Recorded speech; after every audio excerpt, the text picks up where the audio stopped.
Hey folks, your old pal CLG here with a hat. Hey, what's going on? What's going on? Just wanted to say hi and make a few comments here about the hobby of amateur radio, ham radio as it's known. So I believe the primary purpose for ham radio, it might be listed in the FCC. I forgot the section. I need to maybe get a little more precise with things I'm saying. I like to go off the cuff and just act a little funny, just to kind of make a little humor on my videos. I'm not really highly technically advanced in this hobby. I know a few things, but there's a lot to learn. So that's why I'm always joking around, making fun of stuff. You know, I just talk how I talk. That's it. I'm not going to sit here and put on a show. I'm not selling shit. I'm just here talking and trying to enjoy the hobby. And I don't have my station set up right now, so I'm trying to find ways to just show you stuff about the hobby that I'm interested in, like the Morse code and some of the history of the ARRL. I think that's interesting. But the other point about the radio, and I've said this before, it is a hobby. That is all it is, okay? And but it's probably one of the greatest hobbies that I know. It's the only one I know, I think, you know. I mean, other things like woodworking, gaming, those are all great too, but I don't give a shit about that stuff.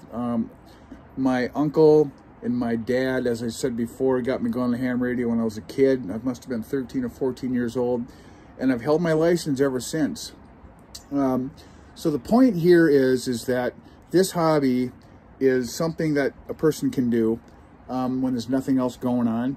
And for me, since I am an addict and alcoholic, there's times when there's that empty time. You know, that's when people like us get the stinking thinking going on, you know. And I'm not saying that ham radio fills that time. I've been to treatment. I've been to AA meetings. I've worked steps. I go on and on and on with the program. And it's helped, but it's not the 100% solution. So for me, and maybe for other people that are just watching this, you have the same problem.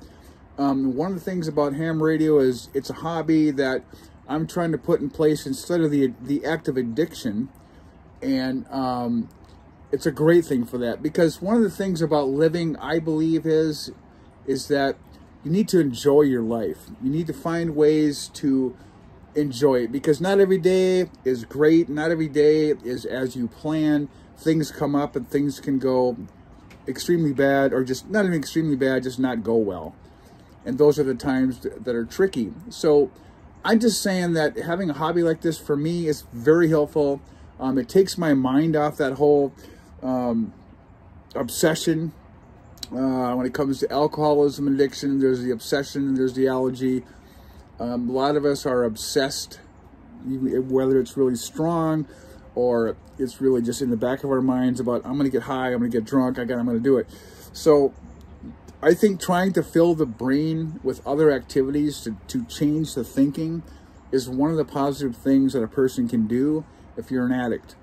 And I feel that for me, the ham radio is one of those things. It's not the only thing, but it's a great thing to put some time in and get those endorphins going, get that brain chemistry working so you feel better about yourself and things.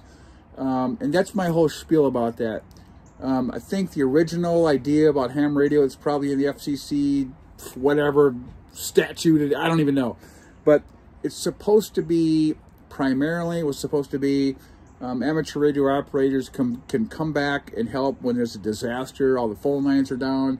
You know, nowadays with cell phones and all that, I don't know if that's really all that valid, but they still do it. So I guess that's one of the primary things about amateur radio and the FCC, is that it's another source of communications when there are disasters. But it is also a hobby that you can do, that I like to do, to change that thinking, to think positive about things.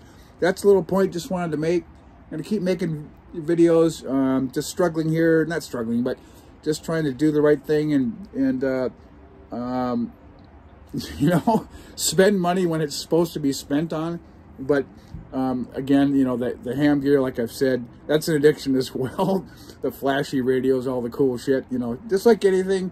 When I used to play guitar, it was always guitars and amps and, you know, the latest, you know, Les Paul, the latest Gibson SG, whatever.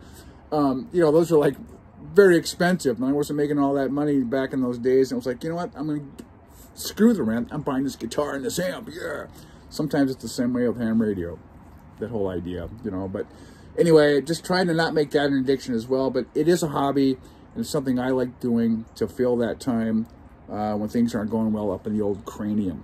Thanks for watching, folks. CLG here. Hope to make more videos and hope you're all doing good. 73s and 24s. What does 24 mean? 24 hours a day we stay sober. 24s and 73s out to you. Bye-bye.